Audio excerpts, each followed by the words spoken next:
My fiance and I have been dreaming about having a place that we could make our own, even if we don't own it, especially because prices are so insane in our area. It seems unattainable to buy, but maybe someday.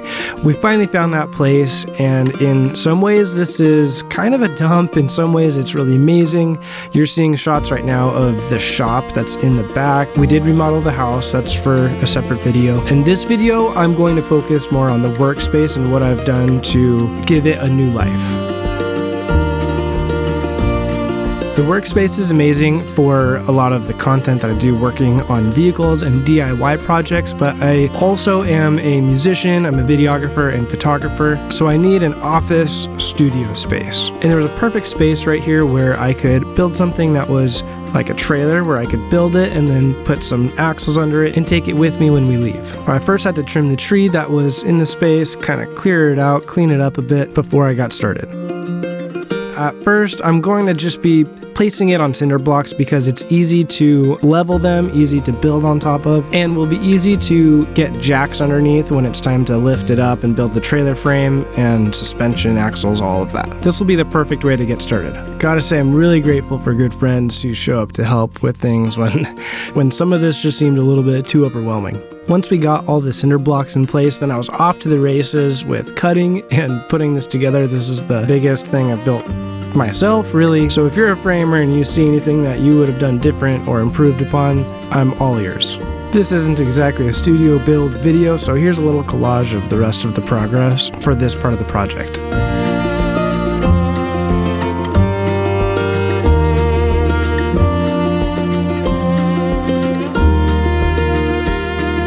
I was extremely grateful to have the support from Liquid Rubber on this project, and the first product of theirs that I used was the caulking that I put in between every plywood sheet to make sure the floor and walls of this little studio were somewhat sealed from critters and bugs.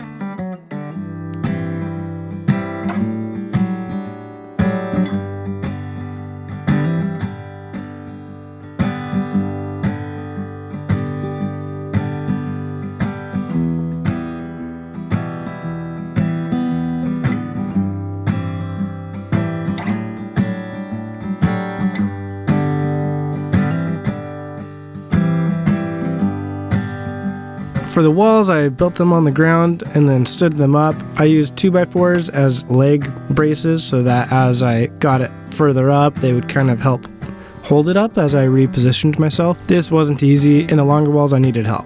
Once all the walls were up there, it really started to feel like progress was being made. My pops always finds a way to surprise me, and he showed up with this door, and he used to be a professional door hanger for years, so I was planning on doing a pretty crappy style DIY plywood door, and so I'm very grateful to have a real door now.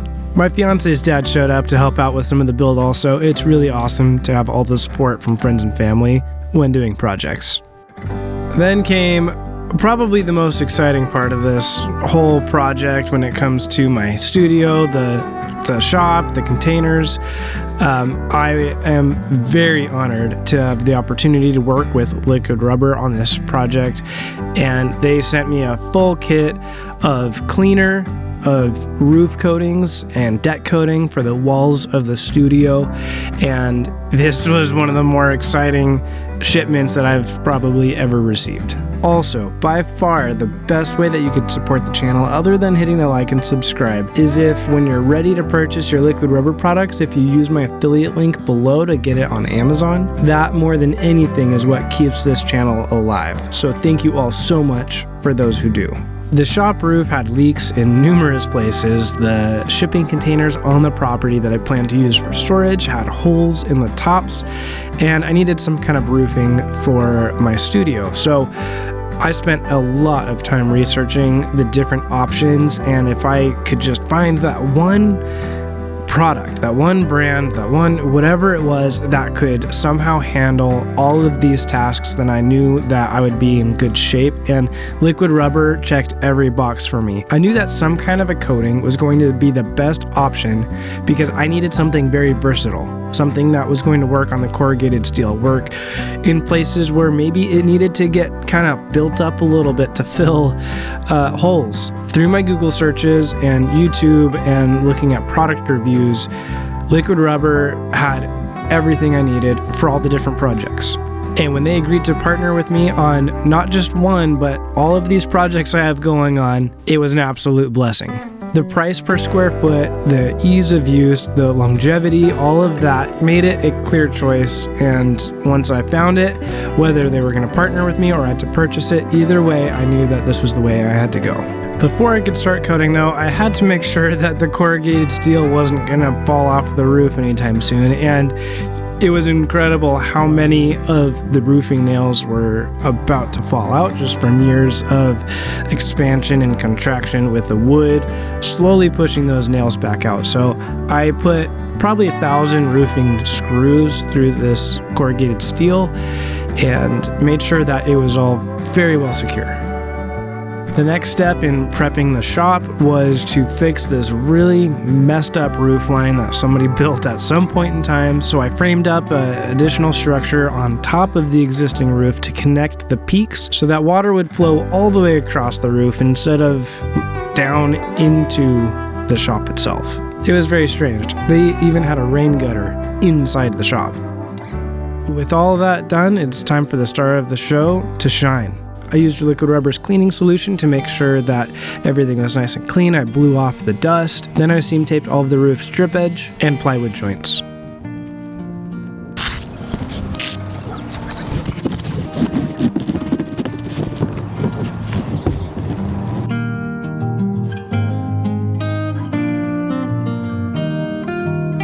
I picked up this mixing tool for my drill and it worked really well with prepping the liquid rubber and getting it nicely mixed before applying it. I picked up a long extendable paint roller and also the 18-inch rollers. You could actually just use a broom if you wanted with the liquid rubber. Anything that will spread it will work. This stuff is like a DIYer's dream.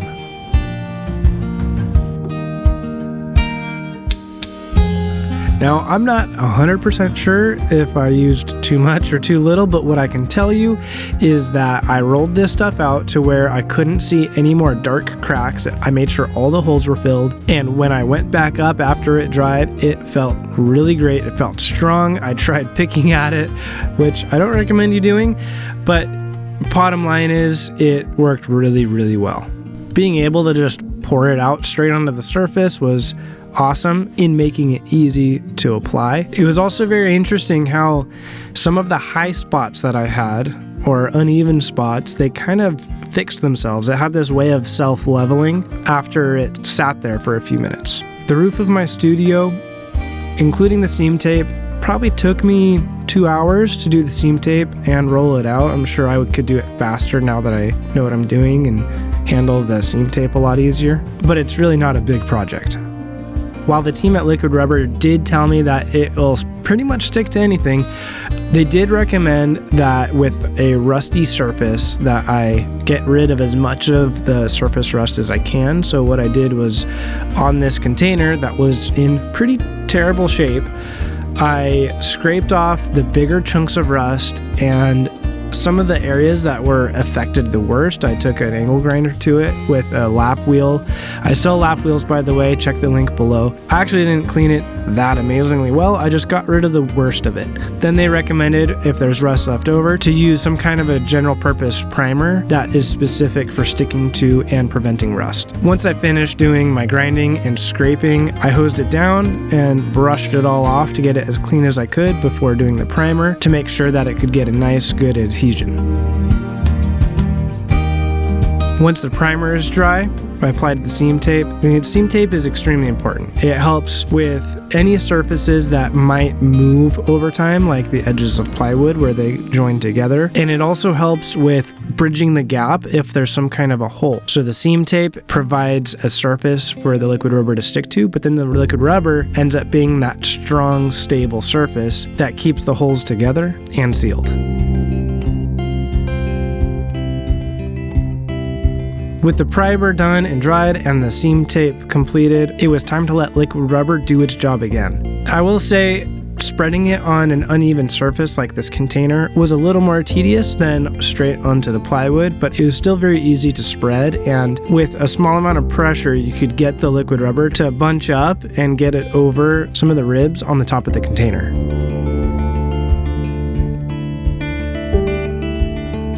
Even though this was a smaller surface, I'd say it took me about the same time that it took to do the plywood roof, simply because it took a little more time to get it over all of those ribs on top. Now, even amongst all of my projects and things that I'm doing pretty constantly, my fiance will never hesitate to add another project to the list that needs to get done now. So when she told me that she wanted a chicken coop right where this white container was, I went into solution mode and figured out that I could use 2x6s and cinder blocks to raise the whole thing up just enough to get my flatbed trailer under it, which is a whole other project on its own. This trailer was not ready for this job, but it did work. I can't say I would recommend other people do it this way. It wasn't exactly the safest thing. The tires started falling off, and it was all just a little premature for this trailer. But thankfully, it worked very well, and nobody got hurt. Again, I don't recommend this method of lifting and moving containers to anybody, so please don't copy me. With the container moved, we built the chicken coop, again thanks to my pops and to my future father-in-law, and my fiance even came out to do some painting. And this right here is probably the best shot of the coop that I could get.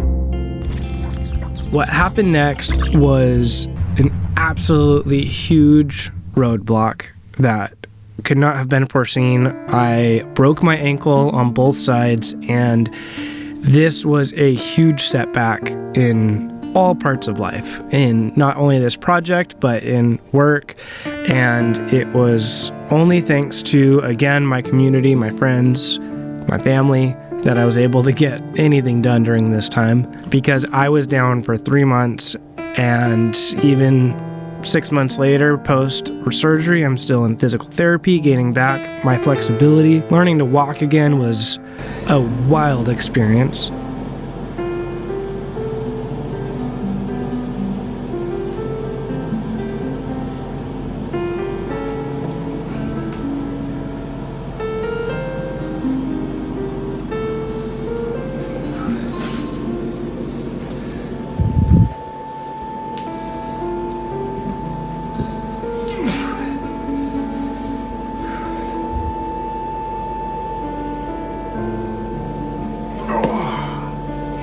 So that's why at the beginning of this video I said it might seem like this was short to you guys, but this is an 8 or 9 month project by the time this is released. But now that I can walk again, I'm back up on the ladder. Time to coat the roof of the chicken coop, which was, again, a great process, very easy to do, and the only way that I would consider doing it from now on this type of a build. And I've only been talking about the products that I've been using from Liquid Rubber, but they have all kinds of things like RV roof coatings, general waterproofing, color sealants, foundation sealants for basements, ponds, specific metal sealers, asphalt patches, mulch glue, all sorts of stuff. So be sure to take a look at their website or Amazon store to see the full list of what they offer.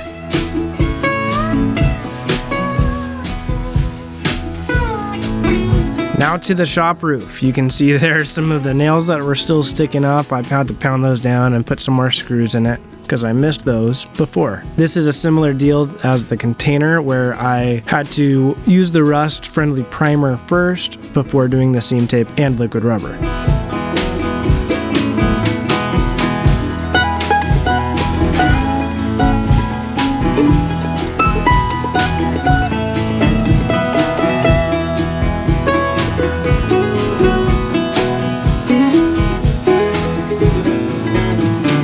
Because the parts of the roof where I added the new framing, I used a new plastic corrugated roofing instead of steel. For those plastic parts, I only coated with liquid rubber on the seams where the seam tape was. Everywhere else though, where I had steel and primer, I coated with liquid rubber. It was a little tricky figuring out the best way to get the roller into all of these grooves in the corrugated steel, but I found my groove. I would pour the liquid rubber up top and it would kind of run down the channels, and I would press that roller into each channel and push it back and forth from one channel to the next. This took longer than any other part of the process, partially because the moisture in the air caused me to slip down my slanted roof constantly, so it slowed the process down a lot. So I put it on hold for a week, waited for the weather to pass, and once I had a nice warm day, it was a lot easier to get up and finish the job. Now, when I reached out to Liquid Rubber, it was specifically about the roofs of my different projects. Only through conversation with them did I find out that their deck coating is actually a great substitute for traditional exterior paint. It goes on easy like paint, you can cut it into the corners like paint, but it will protect better than paint. And they have different colors. I loved this brown. I did use paint on the trim corners because I thought that the black and brown would go really well together, and I gotta say, I love the way it turned out. The deck coating is similar to the roof, where anything that will apply, you can use. So I'm using a brush on the face of it because I like the way the brush strokes work. It's also a smaller area, so it's not as easy to get the roller into. But this brush strokes on the plywood ended up being a really cool look in the end. The areas where you're using the roller, it's best to do 2 coats in my experience, unless you figure out how to lay it on a little bit thicker. 2 coats are easy to do, and it really solidifies the look and makes it more uniform with that second coat. I'm sure this is easier to use as an actual deck coating, to lay it on a little bit thicker than we were able to on the walls. I also will be using Liquid Rubber's textured deck coating for the shop, but I'm at a place at the moment where I'm actually waiting for budget to build back up, missing 3 months of work with my broken ankle, threw things completely out of whack. So that'll be another video where I will be replacing all of the rotting plywood on the exterior of the shop, then coating it with that textured deck coating. They described it to be kind of like a stucco-like texture. So I'm very excited for how that's going to turn out. And this is Ian, my good friend and great videographer. We worked out a trade deal while my ankle was broken, where he would come and help out around the house in exchange for me doing some video editing for him. And if you're looking for a great commercial videographer, check out Wake Films on Instagram and let him know I sent you.